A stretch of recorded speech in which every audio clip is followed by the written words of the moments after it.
Isabelle et chaque semaine je partage avec vous une astuce bien-être. Je suis en direct de ma cuisine pour vous parler aujourd'hui de mon petit déjeuner. Que prenez-vous le matin? Êtes-vous plutôt petit déjeuner français avec café, tartine de beurre et confiture, ou plutôt petit déjeuner anglais avec thé, œufs, bacon, ou encore petit déjeuner américain avec céréales et pâtes à tartiner? À votre avis, quel est le petit déjeuner qui vous donnera le plus d'énergie? Comment vous sentez-vous après avoir mangé le matin? Léger et plein d'énergie ou lourd et encore endormi?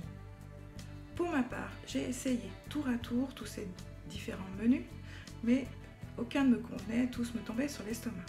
Il faut dire que le matin, j'ai pas très faim. Et je me suis forcée pendant des années à manger pour soi-disant avoir de l'énergie, mais ça n'était pas le cas.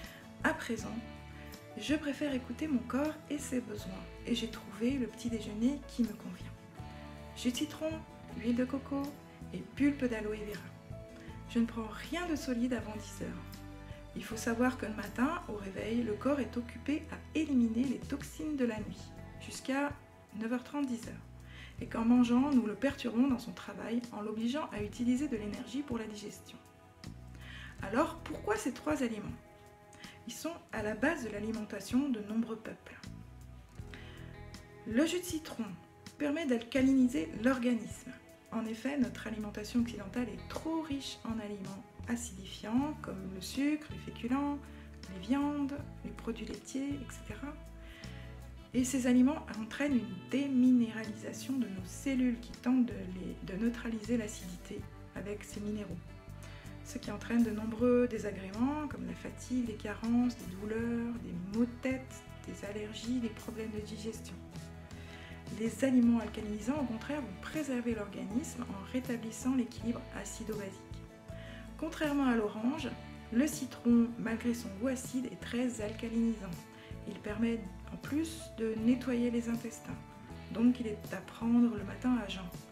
On peut ajouter un peu d'eau tiède si le goût acide est trop acide pour nous. L'huile de coco, il faut qu'elle soit vierge, biologique et extraite par pression à froid.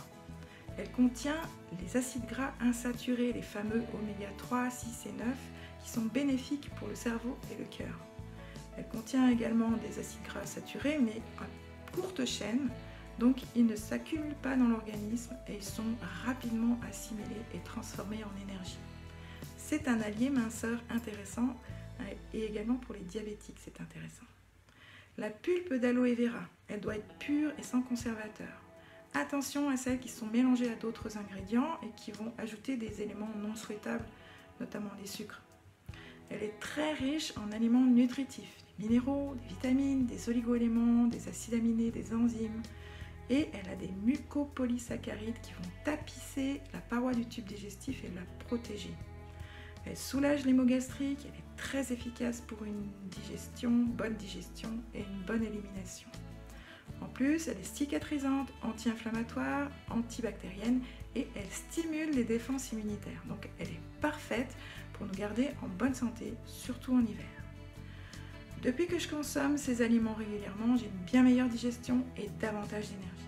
Donc au lever, prenez un jus de citron bio pressé, mélangé à 2 cuillères d'huile de coco, 2 cuillères à soupe.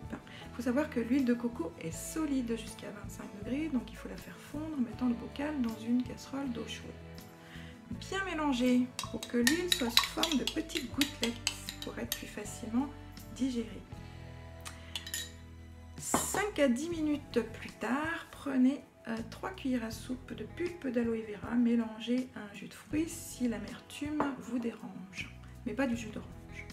Et il est conseillé d'attendre au moins 20 minutes avant de prendre une boisson chaude si vous ne voulez pas détruire tous les nutriments de l'aloe vera. L'important, c'est de respecter les besoins de votre corps. Si votre petit déjeuner vous convient, alors tant mieux. Vous pouvez tester ce petit déjeuner pendant une semaine et me laisser vos commentaires. À bientôt!